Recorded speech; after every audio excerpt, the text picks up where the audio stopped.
Oh. Yes, I have. Thank you very much, Iain. Dreadful. No, I love it.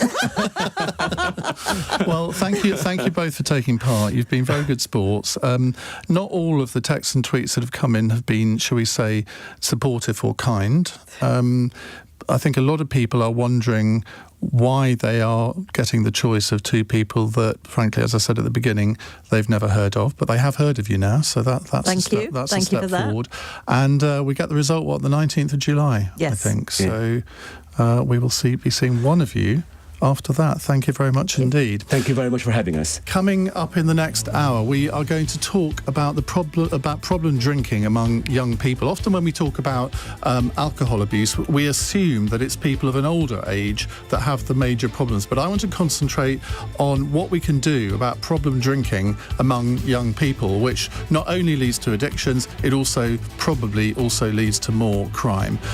If you are a young person, you know that you've got a problem with alcohol, I want you to give me a call. We can change your name if you like, 0345 6060973. And if you're a parent, and I don't mean just of teenagers, but maybe of 20-year-olds, 30-year-olds too, and you recognise that your child has an issue with drinking, what do you do about it?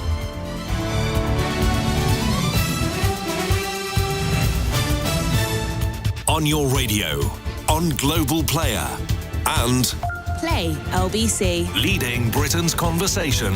This is LBC. From Global's newsroom at 8 o'clock. NATO has reaffirmed its commitment for Ukraine to become a future member of the alliance. Earlier, President Zelensky criticised the lack of a timetable for his country to join.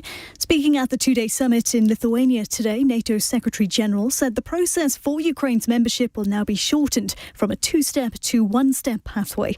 Jens Stoltenberg has also explained what needs to happen first. We also made clear that we will issue an invitation for Ukraine to join NATO when allies agree and conditions are met. This is a strong package for Ukraine and a clear path towards its membership in NATO. Former US National Security Advisor John Bolton has told LBC that NATO membership is not possible for Ukraine, though, claiming that discussing it only complicates the conflict with Russia. A man has been jailed for more than 12 years for the manslaughter of 39 migrants. Marius Mihi Dragic fled the country after the bodies were found in a lorry trailer in Essex in 2019. A second young person's made a complaint about the BBC presenter accused of paying a teenager for explicit photos. They say they met the unnamed man on a dating app and claims the broadcaster scared them by sending them threatening messages. The cost of a mortgage is now at its highest level in 15 years. The interest rate on an average two-year fix has reached 6.6%. Around 2.4 million households will finish their current deals by the end of next year. Here's the Work and Pension Secretary, Mel Stride. That's why it's so important that we meet the Prime Minister's mission, which I believe we will, to halve inflation by the end of this year, because we can get inflation down, we take the pressure off monetary policy, and that will feed through to lower mortgage rates in time. Royal Mail workers have brought an end to their strikes over pay, working conditions and jobs after voting in favour of a deal. They've accepted a 10% rise and a one-off sum of £500. And defending men's champion Novak Djokovic is through to the Wimbledon semi-finals after recovering from losing the first set to beat Andrei Rublev in 4. Women's world number one Iga Swiatek is out after a quarter-final defeat to Ukrainian Eliva Svitolina. In the city, the FTSE 100 has closed up 8 points at 72.82. The pound buys $1.28 and euro 17. LBC weather, showers clearing to leave a dry night for much of the country. Showers persisting, though, in Northern Ireland and over the north of Scotland. They'll then drift into northern England overnight. Temperatures dropping to a low of 10. A mixture of sunny spells and showers for most tomorrow. Cloudier for northern Scotland and a high of 23 Celsius. From Global's newsroom for LBC, I'm Charlotte Morgan. This is LBC from Global. Leading Britain's conversation. Cross Question with Iain Dale. Hello, a very good evening. Obviously, I got the talk up wrong because I thought we were an hour ahead of where we were. So we're not going to be talking about teenage drinking in this hour. That's the next hour. So welcome to Cross Question. We have with us on our panel tonight Gary Smith, General Secretary of the GMB Union, Kulveer Ranger, who officially today becomes Lord Kulveer Ranger. His Conservative peer received his writ of summons from the King earlier today. Was that very exciting? It's very exciting, and I can't even tell you how my parents feel about it. But they must be so incredibly proud. They are. My wife still hasn't quite understood what this means, but yeah, it's still sinking in, Ian. Baroness Jenny Jones. She's already in the House of Lords, so you will be colleagues in a few days' time. Again, yes. Of course you, yeah. Green Party peer, former Deputy Mayor of London, and Luke Trill, who is UK Director of More in Common and a former Conservative Special Advisor, but yet to be ennobled. But you never know, in a few years' time, when another Prime Minister has an honours list, why not? The number to call, 0345 6060 973. You can text 84850 and you can say, Alexa, send a comment to LBC, and of course we are streaming live on Global Player. Call 0345 6060 973. Tweet at LBC. Text 84850. Cross question with Iain Dale. This is LBC. Now, there's lots of subjects you could phone in and talk about today. Mortgage rates soaring to their highest levels for 15 years. The Chancellor rules out giving a 6% pay rise to public sector workers. I'm sure Gary might have a view on that one. Priti Patel claims the government has abandoned some of its plans to stop the boats. And President Zelensky has hit out at NATO for not setting out a clear path for Ukraine to join the bloc. But whatever you want to call in about, feel free, 0345 6060 973. Let's go to Stephen in East Grinstead for the first question. Hi, Stephen. Hi, good evening to you, Ian, and your guests. Do the panel agree with Dame Diana Johnson, Chair of the Home Affairs Committee, when she said during today's illegal migration bill debate in the House of Commons, and I quote, "Migrants could be sitting in detention centres waiting for flights to nowhere"? Gary Smith. Look, I don't profess to be an expert on it. It's a very complex subject. What I would simply say is this, that we were told that Brexit was going to make sure that we would have control again of our borders. Look at the mess we're in. We have a Tory government that... but we do have control of our borders. It's just the government that made a mess of it. Yeah, exactly. So we've had initiative after initiative, promise after promise about borders, control, and of course things are getting worse. Actually, I think these are really complicated issues. I worry about the level of the debate, the sense of racism and intolerance, which I find awful. These are complex issues and they need international solutions. The level of debate around some of this stuff has been absolutely appalling. It's human beings who are at the end of this trafficking and at the end of this cycle of migration, and we should never forget that. Luke Trill. Well, there's no doubt that the public want small boat channel crossings to stop, and they're willing to countenance quite tough action to make sure that they stop. The problem is that the government keeps on proposing plans which just aren't working, and I think the danger for the government is they raise the salience of the issue. They say, we get it, we've heard you, we want the channel crossing stop, and then they propose something like the Rwanda plan, which voters don't think will work, is stuck in the courts, and actually doesn't seem to be acting as a deterrent. We had a record number of crossings going across the channel the other day, despite just a few weeks earlier Rishi Sunak trumpeting that the plan was working. So raising the salience without actually tackling it, I think, is really bad for trust in politics. Well, I can remember he was trumpeting the fact that crossings were down by 20%.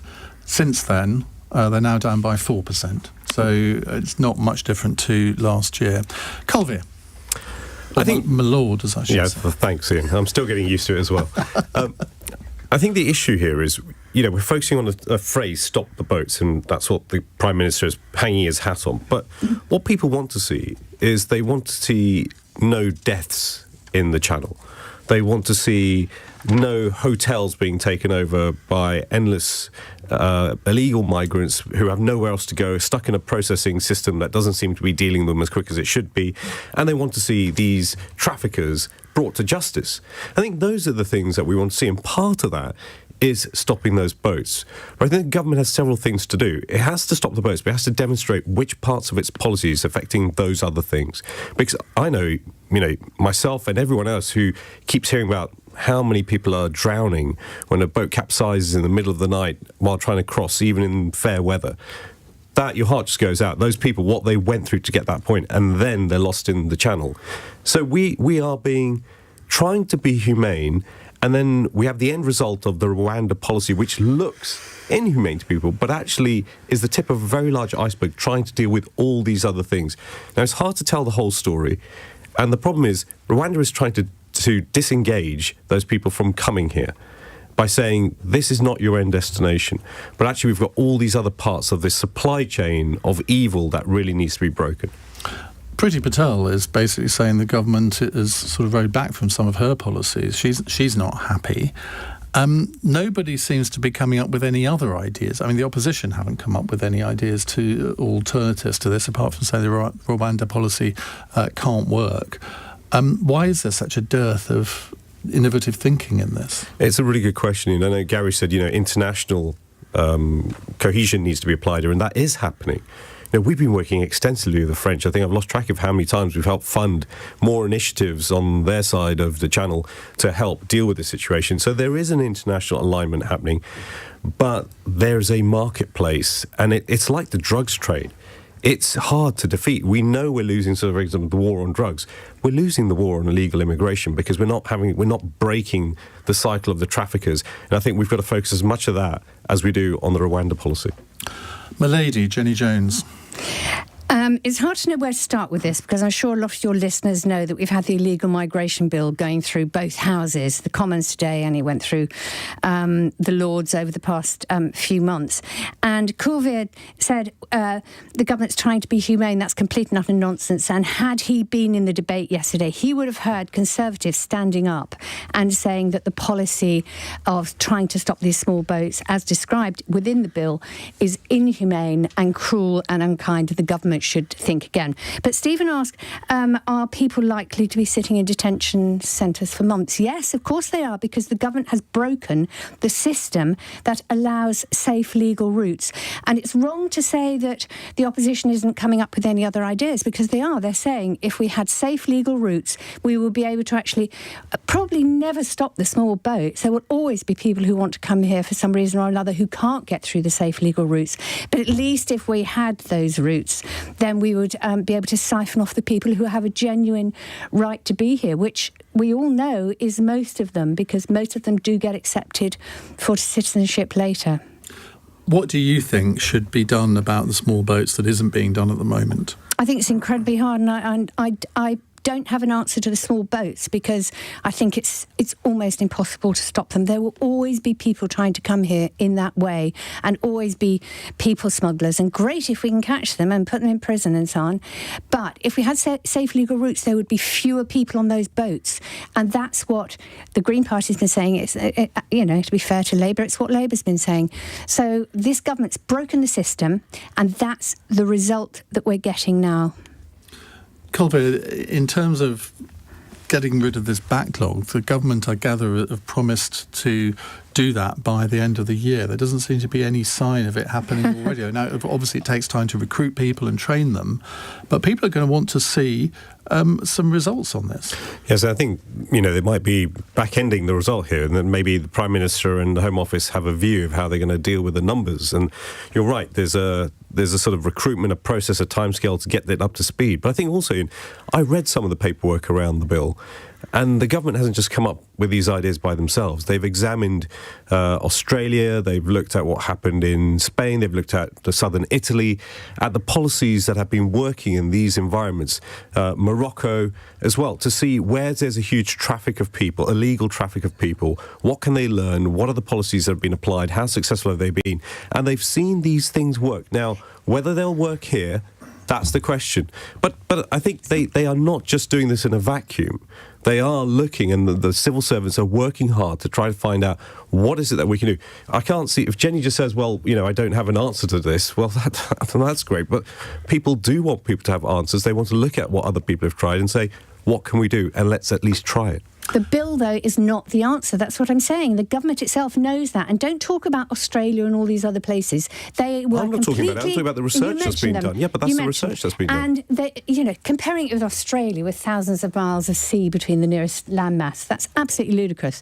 And, but there's Morocco, there's Spain, there's Italy, there are many other areas. In the debates over this illegal migration bill, you would have seen lawyers, former judges, all sorts of people, even on the Conservative benches, houses, saying this is a bad bill and it should be stopped. I think, Jenny, most of the people listening here weren't in that debate, so I think we've all got a view. No, but of you're what the we can one see. who's talking and telling us all about it. And I'm representing those people outside, saying at this, as I was yesterday, what our view is, and our view is that something needs to be done, and we can't all sit here and go, I have no idea what to do. No, that's not true. I said about the small boats. The small boats are a problem that is going to persist because it persists in other places as well. But those policies were of effect in those examples in those countries. There was an effect that reduced the challenge, and that's why we're taking it forward. Not just because we think it's the right thing to do, but because it had an effect. Final word, Jenny. Rubbish. Well, that was one word. I did ask for it. We'll move on in just a second. Stephen, thank you very much for that. It's 17 minutes past 8. This is LBC.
Cross Question with Iain Dale on LBC. It's 19 minutes past 8 on LBC. Gary Smith is here from the GMB Union. Kulveer Ranger, Lord Ranger, is now a Conservative peer. Baroness Jenny Jones, Green Party peer, former Deputy Mayor of London, and Luke Trill, who's UK Director of More in Common, former Conservative Special Advisor. More in Common is what? We're a group that tries to shine a light on what the public really think, and particularly give a voice to those people who don't often get a say in debates in SW1. So people in the North Midlands of England. We do that all day. Well, no, and LBC is a great model of that. But this is the people who might not phone in to a radio show. We focus on giving them a voice and challenging perhaps some of the perceptions that SW1 and Westminster might have about things. Right, let's go to Mike in Finchley, which is not SW1, but not far away. Hello, Mike. Hello, Iain, and Hi. Good evening to all the panel. Okay, so my question is this. Does the panel believe that the government could do more or not to curb inflation, other than patting Andrew Bailey on the back every time he raises interest rates, squeezing renters as well as homeowners with mortgages?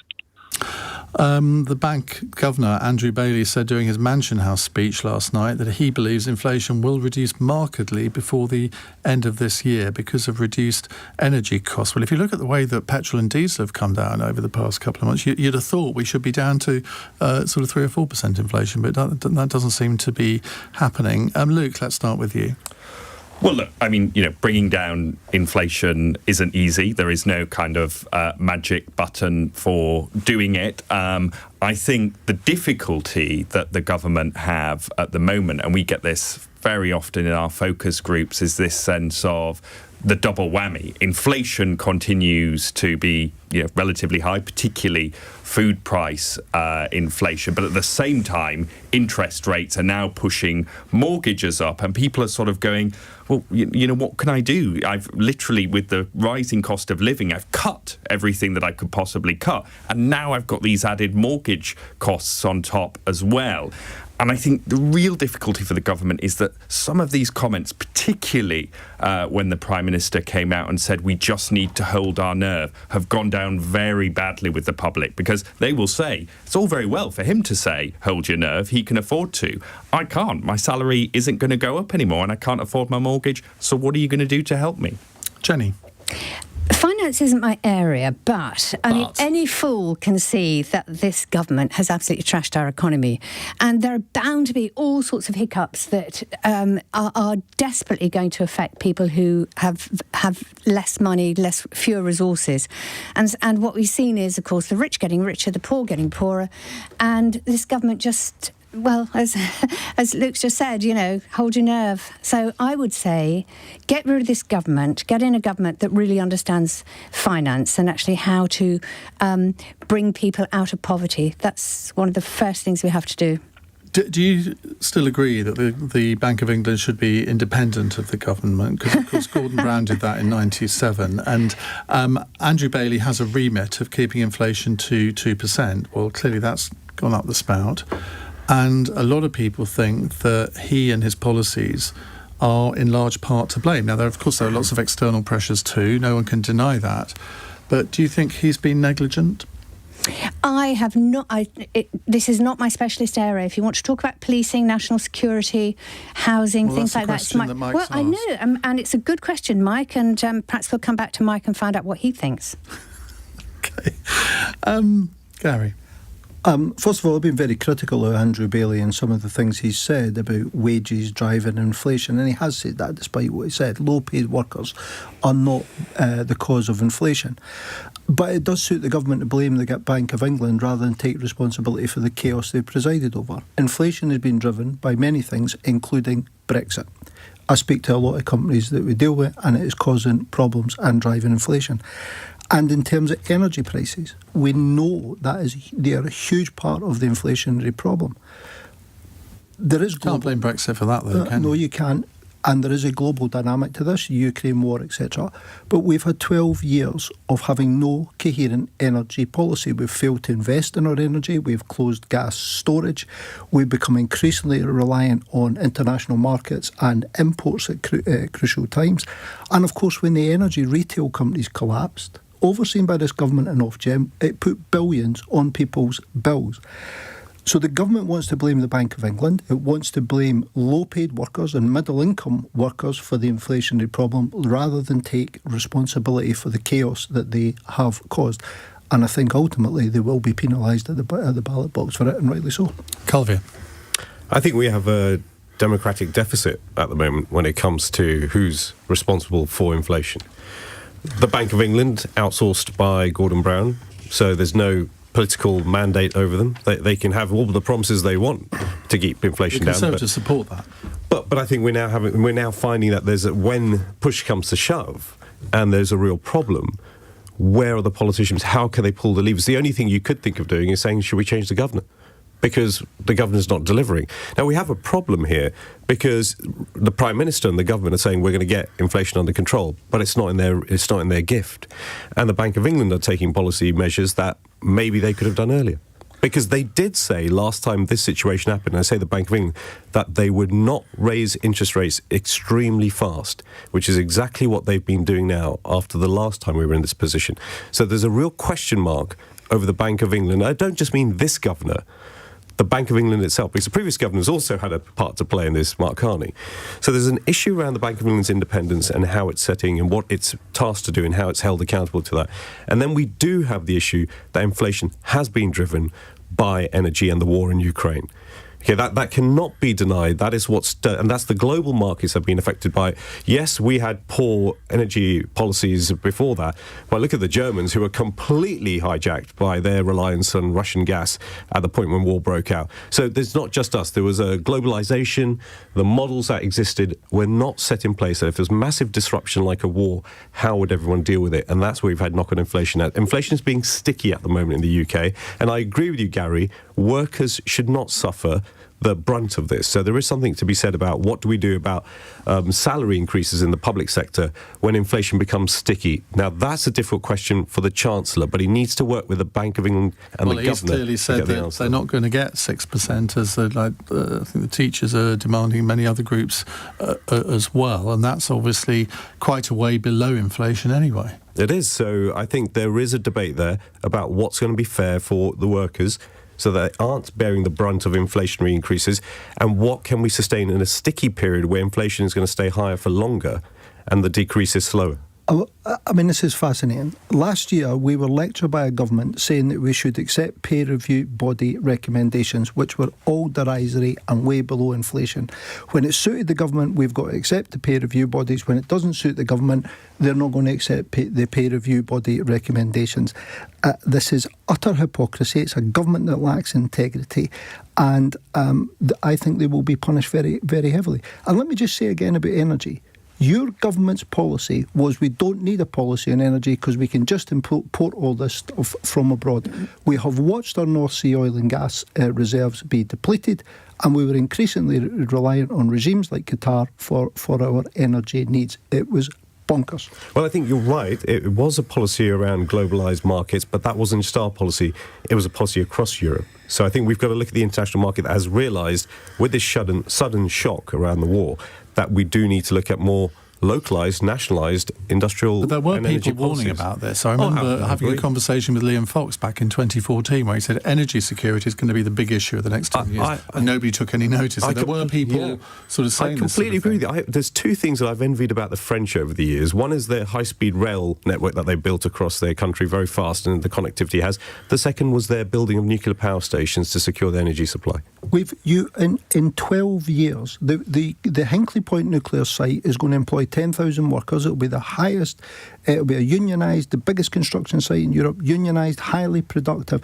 But what have you been doing for 12 years? We don't even have the skills to go on and build the next nuclear power station. Well, you could ask what was the previous government doing for 13 years? We led the world in nuclear and nuclear skills at one point, and that advantage has been surrendered.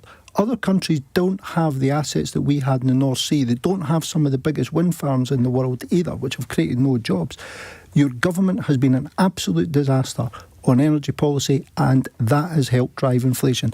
And what I said at the start, all these retail energy companies went bust. It was a Ponzi scheme that was created in retail energy, and your government presided over that. To be fair to Kulveer, he hasn't been part of the government. No, he's arguing on its behalf. Yeah. Are you? Well, and he will be sitting He's actually been quite critical on those government benches. I'm pleased. I look forward to him voting with the trade unions in terms of. I've been on all the picket lines since these strikes started. All of them. Well, for teachers, for nurses, for doctors. What good does that actually do? It makes me feel good. That's all right then. The thing is, you go to these things and you say to people, I am hearing you, I'm listening, I see what you're doing, and I'm going to support you. And so, I talk about it and I try to spread the news. I'm going to put out a plea to our listeners, because I think it's very important that we have a question that Jenny Jones is an expert on. And there's plenty of issues, aren't there, that you are an expert on. Is there any particular expert? Well, all right, knowledgeable about. Is there anything in particular that you'd like someone to... Oh, no. No, I'm quite happy to say I don't know something about something. Which is actually quite refreshing, I think. Oh, good.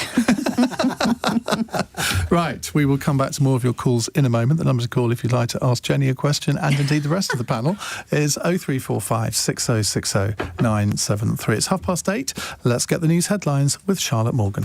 NATO Secretary-General says Ukraine will become a member in the future once conditions have been met. Earlier, President Zelensky said it was absurd that a timetable had not been set for his country to join the alliance. A people smuggler has been jailed for more than 12 years for the manslaughter of 39 people found dead in a lorry in Essex. The Vietnamese nationals died in the airtight sealed container which was discovered in Purfleet in October 2019. The BBC says a second person has come forward with claims against the presenter accused of paying for explicit images of a teenager. The young person claims the broadcaster sent a number of threatening messages when they suggested they may reveal his identity. LBC weather, showers clearing to leave it dry night for much of the country, persisting over Northern Ireland and the north of Scotland, a low of 10. This is LBC.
Leading Britain's conversation. Cross Question with Iain Dale. Alexa, send a comment to LBC. Gary Smith, General Secretary of the GMB, is here. Lord Kulveer Ranger, Baroness Jenny Jones and Luke Trill from More in Common. Jenny, one bit of advice for Kulveer in the House of Lords. How not to make a big boo-boo in your first few weeks? That's a really good question, actually, because people judge quite quickly, and there were people who came into House of Lords who did really badly, like Alan Sugar, because he thought everybody ought to listen to him, and and we were all sitting there yawning. I would say keep everything you do short and as funny as possible. You're quite a funny guy. Good advice. I'll definitely keep it short. I'm not sure I can make it all funny, but no, be a bit self-deprecating and don't be an arrogant idiot. I'll try not. Well saved. Not to be like Lord Sugar, is that the ambition? Yeah. Right, let's go to Will in Crediton, who's got another of Jenny's special subjects here, I think. Volodymyr Zelensky has reacted angrily to NATO's failure to outline a plan for Ukraine to join. Is he right to publicly vent his frustration? And given the possible geopolitical consequences, is Ukraine membership of NATO likely post-war? Kulveer. I think that the challenge here is that, as NATO have said, that they can't allow for the Ukraine to join while there's a war going on, because that brings all of NATO into a real life theatre. That's not where they're going. So the question here is, how long does it take for a war to get to a point where it's going to conclude, and we can't see that at the moment, and what happens after that? I to be honest, Iain, I'd be interested to be a fly on the wall at that summit to understand what scenarios they were discussing, because if we think about the stories that were coming out just before the summit about the cluster bombs that the US were providing, I couldn't understand why that was the story the Americans were running with a precursor to a summit where I thought they might be trying to discuss peace. And where do we get to, and how do we get to a peaceful solution here? How do we negotiate? What are the signals we're sending to Moscow? I don't know where the cluster bomb signals, and also that immediately divided the alliance because it put the Americans on one side and a lot of us on the other side. So there's a real confused diplomatic position at the moment about where NATO is, let alone what happens about including Ukraine. To be fair, hasn't been the case up till now. It's been very united, in fact, more united than you might have expected. Exactly. So I feel something has shifted, potentially in the Americans' position, because they're the ones who've made the running on this conversation. Luke Trill. Well, in response to Kulveer, we get peace when Russia's invasion is defeated. That is the only way that you get peace in Ukraine. I feel particularly passionate about this. My granddad was Ukrainian, and I have links with the country. But we have to show Vladimir Putin that the West is willing to do anything that it takes to win that including war. Cluster bombs. Including cluster bombs, because the Ukrainians need them to be able to win the war. This is an existential battle. It's about more than Ukraine. It's about democracy and standing up for it. And let's remember why we're in this mess. We're in this mess because last time Putin showed aggression, when he just walked in and took Crimea, the West held their hands up and, kicked Russia out of the G8, but they did nothing else. Vladimir Putin is a man who only responds to force, and all of his apparatchiks around him are the same. And what we needed to do at this NATO summit was, obviously, Kulveer, you're right, we can't admit Ukraine whilst there's a live conflict because of what it would mean, but we needed to set out a much clearer plan about when and how Ukraine becomes a member of NATO, because it's the only way of stopping Russia from going in and taking more. Gary. Our union has been unequivocal in its support. We work with Ukraine Solidarity and with Ukrainian trade unionists, and I've met a number of them. Of course, NATO are going to be worried about escalation of the conflict. I understand that.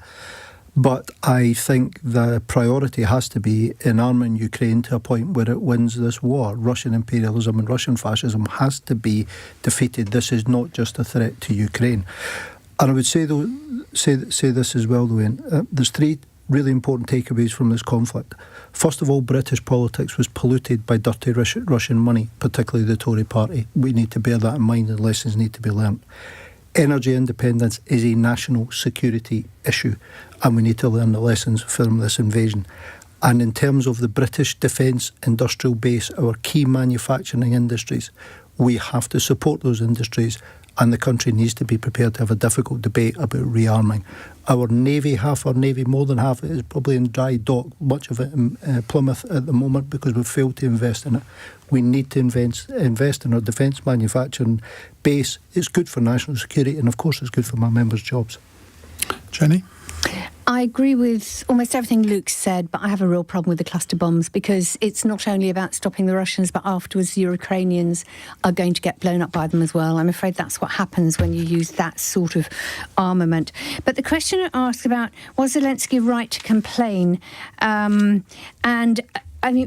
From every point of view, Zelensky has played a blinder in the PR war, right from his nightly broadcast to the country, and the fact he's always wearing combat gear and looks very plain beside all the other world leaders. So I would say yes, he's probably. I don't think he's put a foot wrong. He's absolutely. You've always been a sucker for a man in uniform. That's a terrible thing to say to me, and not true. Should Ukraine go into NATO after the war? Yes, of course, yes, and get as much protection as possible. But Luke was right when he said, Putin's a bully, and there's not many ways you can stop a bully. Can I just add, Iain, that I agree with Luke that we should have done more when the annexation of Crimea. We should have done more when there were the Salisbury attacks as well. We should have done much more. Like what? Well, what we did when there was the invasion of Ukraine was Britain led, Boris Johnson led, the international movement against Russia then. The problem is we're not the world view. Well, to be fair to Theresa May, so did she. Yeah, but the point here is that we're not the world view. There is an alternative world view in other parts of the world that is aligning and not so engaged in what we think is right and wrong. I look at different parts of the Far East, India and other areas, And I think that's where we have to have international diplomacy really working, because I don't think we're going to win this war, or Ukraine's going to win this war on the ground. They're not going to bomb the hell out of each other and get the Russians out there. It's going to work through international diplomacy by the international community forcing Russia to come out of Ukraine. That's what we need to focus on. Somebody is saying advice on your first day in the House of Lords here. I think this is actually referring to you, Jenny. Said, I heard on your first day in the House of Lords you have to bring in cakes for everyone. Did you do that? No. Well, there you are. No, that's complete there's nonsense. some free That's a lot advice. Yeah, there's 800 peers. So don't bother with that. No. Most of them don't turn up, though. Right. Well, it's true, isn't it? Well, when we have votes, there's there's usually well over 400, so that's more than half. More than that in the Commons. And you know what's happening as well, and that is that Tories are so embarrassed by a lot of these bills, they're staying away. They don't come in to vote. Controversial. Yeah. Pauline is in Watford. Hello, Pauline. Hello, Ian. Welcome back belatedly. My question is, why, when allegedly the independent pay review bodies have recommended 6% increase for salaries of public sector workers, why is allegedly Hunt deciding to reject or deny such a necessary increase in salaries at a time of cost of living crisis, especially when historically an expert on Question Time said that public sector pay does not hike up inflation. And that's what I believe, because they don't make things that are eventually add an increase to the price of everything. OK. Pauline, thank you for that. Also, just as a point of information today, members of the Communication Workers Union who work for the privately owned Royal Mail have voted to accept the latest pay deal, which includes a 10% salary increase and a one-off payment of £500. Right, who should we start with here? Let's start with you, Gary.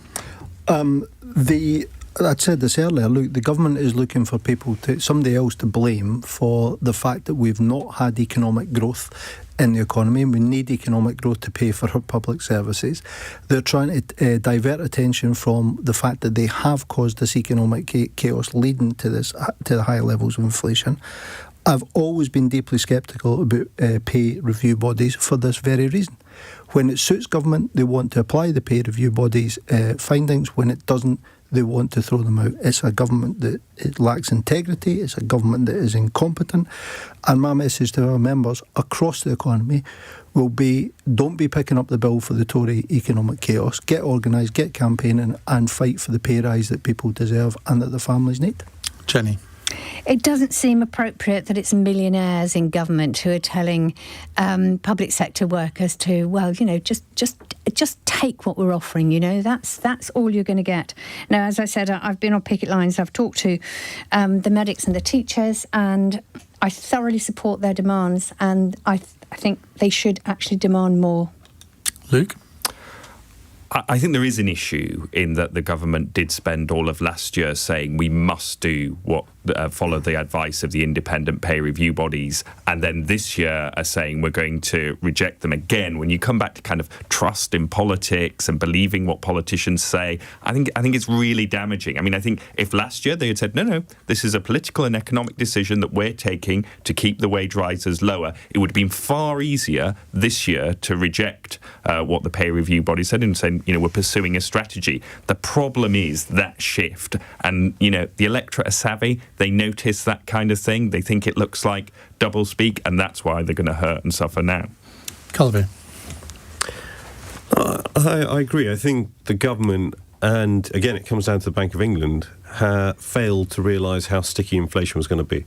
And that's led them into the situation they are now, where they're facing the demands and something has to be done. And I think something will be done around public sector pay. But I want to say to Gary that, you know, you talk about this government and where it's led us, but I remember, I'm sure you will, Ian, the last Labour government leaving with a note from the Chief Secretary of the Treasury. Oh, not that hoary old one again. But it was the case. I know, but 13 years ago. 13, yeah. I'm sorry. There wasn't a war that was dealt with then. There wasn't a global pandemic that the public finances had to deal with then. There were others. There weren't these extreme circumstances, and yet we still had a government that had seen through the good times and left without a penny left in the taxpayers' coffers, and that's without having to deal with these huge international shocks that affected our country and many others. I think we have to be realistic and sensible about the circumstances that this government has found itself in the past few years that are not of its own making. You tanked economic growth. Yep. You have caused absolute chaos in the economy. Yep. Your government told everybody to applaud frontline workers during the pandemic, and now you're seeking to, or the government is seeking to screw them over. And I'll tell you what the Tories have got wrong, is that public opinion is not on the side of the Tory government, it's on the side of key workers who people now know who they depend on day in, day out, in the health service to pick up the rubbish, to serve them in stores, to look after them in terms of care. The public ain't on your side. And remember that there were an awful lot of Conservatives who managed to make an awful lot of money out of the pandemic, millions and billions salted away and spent on rubbish PPE and things like that. You have been... Oh, actually, it's not fair, is it, to pick on Kulveer? I was about to say, it's not me. It's not me coming up. Ian didn't clarify that point, but it seems to have gone over. It will be next week. You'll be sitting... a sign of things to come. Presumably you are going to sit as a Conservative. Yes, I am. Because people are sort of wondering about this, given some of your remarks tonight. I am going to sit as a Conservative peer, but I will have the ability to say what I believe. And I think that's part of the debate that you do get in the House of Lords, which maybe you sometimes can't have in the Commons. Party discipline is a little laxer in the House of Lords, isn't it? Do you have party discipline in the Green Party? How many of them? Rigid. Two of us, yes. We don't whip in the Green Party, even on when we have big numbers on councils and things like that. So we follow the manifesto instead. How about that? Do you think Caroline Lucas is going to be joining you soon? I would love her to be with us. That would be absolutely fantastic. Actually, I think she would be a great addition to the House of Lords. Yes. She might have something better to do. I really don't know. Well, who knows? Right, we'll come to more of your questions in a moment. Still time to get your calls in at 0345 6060 973. It's 8:47. LBC.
Cross Question with Iain Dale on LBC. Text 84850. I've just told them what the final question is going to be, our fun question, and it's sent them into panic mode, so do stay tuned for that. But first, let's go to Ben in Clacton, who has got a specialist question for Jenny Jones. But everybody else is going to answer it too.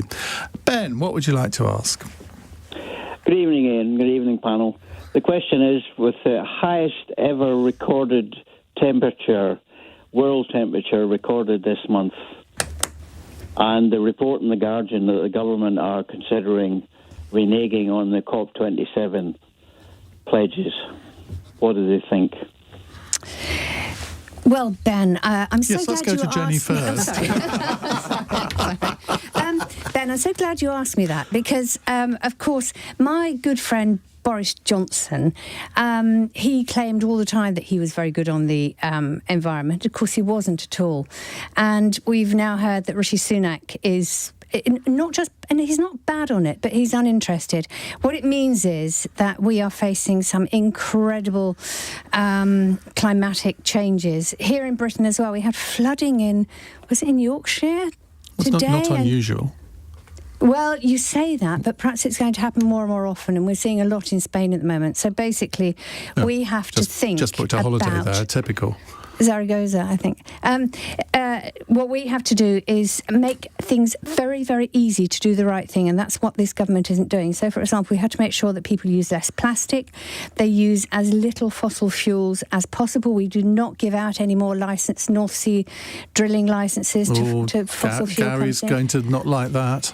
Well, he won't like climate change happening, and this isn't. It's not for us. We might not see the worst of it, but our kids and our grandkids definitely will. So if you have any investment in the future, you have to care about this. But shouldn't your message be put to the Chinese government, the Indian government, the Brazilian government, governments that aren't taking much notice of these issues? And okay, we have to play our part too, but what we do pales into insignificance when you look at the emissions that come out of those countries. I can't stand this whataboutery, because if It's we not actually... whataboutery. Well, it is whataboutery. What about legitimate. China? If we played our part and played it properly, then other countries would follow suit, because we'd make it easy for them. We'd have the technology and we'd have the policies, we'd have the advice for them. And in fact, China is doing a lot at the moment on its emissions. And so... Well, they're building new coal-fired power stations. Yeah, but they're also doing a lot on... But. What do you mean? Yeah, but... I don't know how you can sit there as an environmentalist and defend the Chinese government. I'm not defending the Chinese government. You were attacking them. I was merely saying it's not an entirely fair attack.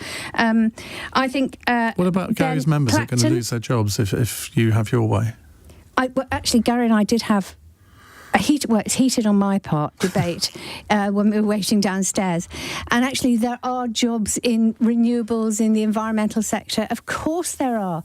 And better jobs and cleaner jobs. You know, you're less likely to suffer from, lung cancer and all these other things that you get from all the filthy work that some people have to do. OK. Well, Gary, you've described Labour's plan to not award any new licences to drill for oil and gas in the North Sea as stupid and catastrophic. But Labour say it's about both tackling climate change and improving energy security before the oil and gas in the North Sea Which you were talking about earlier. I think Labour are listening. I think they're listening to us. Cutting off the North Sea oil and gas will simply mean that we will have to import more oil and gas, which is more carbon intensive. It's bad for the economy. It's bad for the environment. And of course, it would be awful in terms of jobs. We have to have a coherent plan to deal with climate change and any energy transition. Wishful thinking on the part of politicians isn't enough. And let me just say, in terms of jobs, the jobs in the renewables industries are by and large getting produced in China, in sovereign oil and gas well-funded backyards in the Middle East. And that is true in England. It's true also in Scotland, where the Greens and the SNP are in power. And actually, the story of the UK economy is we've been exporting jobs, an important virtue, for a long time. And climate change doesn't respect borders. So if we're manufacturing our renewables industries of the future, and indeed a load of manufactured goods producing coal in China, we're going to suffer. And let me just say this. Look, last year, If we had no gas, we would have had rolling blackouts in this country for 246 days. 26 days, the electricity would have gone off. We're going to need gas for a long time. And in terms of an energy transition, there needs to be a coherent plan which does tackle climate change, is also about jobs and also about national security. Luke?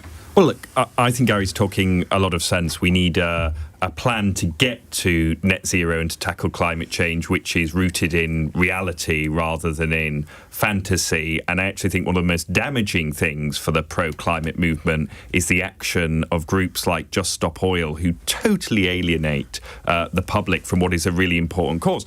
But on the flip side, and I have to say, I was a little bit sort of depressed to read that briefing, because it's not just the Tories where there's briefing that they're going to row back on climate commitments. There was that briefing in the Sunday Times that Starmer has said he hates tree huggers. And you sometimes think our politicians are viewing an electorate of 10 years ago where the public didn't really care about climate change. The truth is, when we do polling, climate change comes number 3 on people's list of top issues. It usually ties small boats, which gets far more political airtime than climate change for issues of salience. So it's something the public care about. And I think it's incumbent on politicians to set out the plan. What are you going to do? And how are you going to do it, to Gary's point, in a way which doesn't just sort of say, oh, China isn't doing it. How do we steal a march? How does Britain become the green tech hub of the future? Things like wind turbines, we're already starting building them in the northeast. How do we steal a march on that and make it something positive rather than just negative? Kulveer.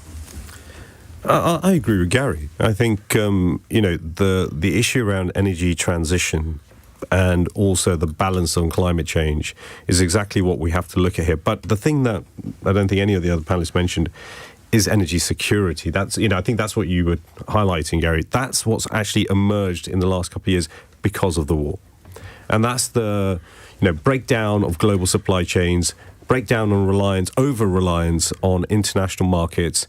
And, this was actually, it pains me to say this, I have to say this, but the nationalistic approach that Trump took in his presidency, unbelievably, this is what he was asking for.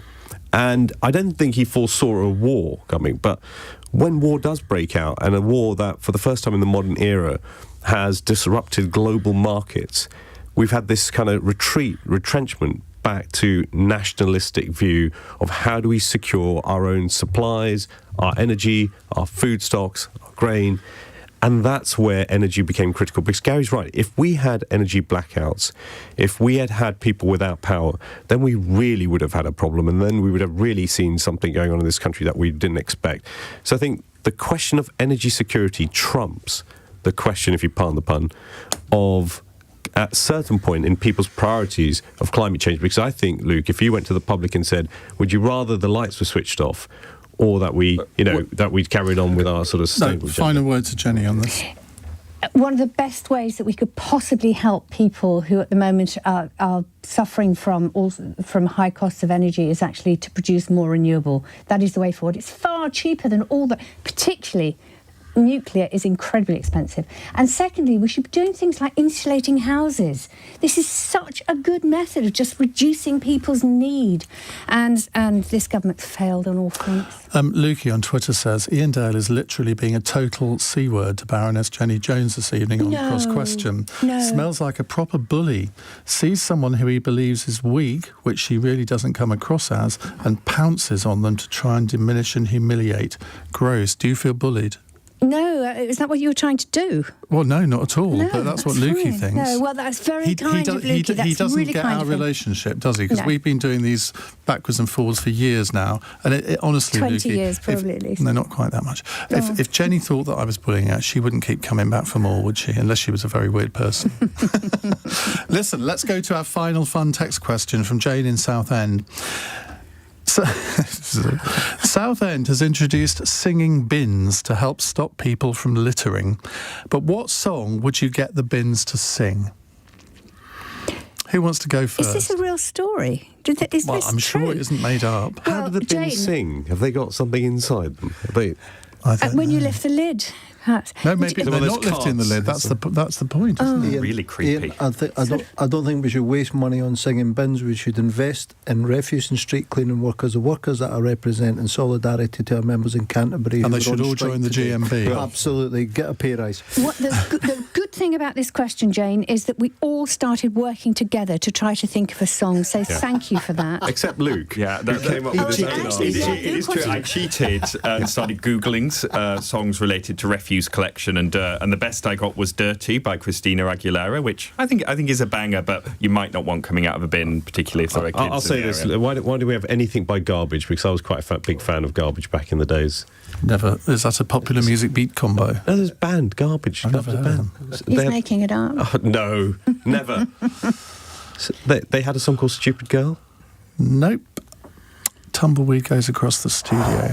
There go the 90s indie bands. Apparently, let me give you the latest on this story. An Essex council in Southend has launched a new fight to tackle littering on the seafront by employing singing bins with glow-in-the-dark signs.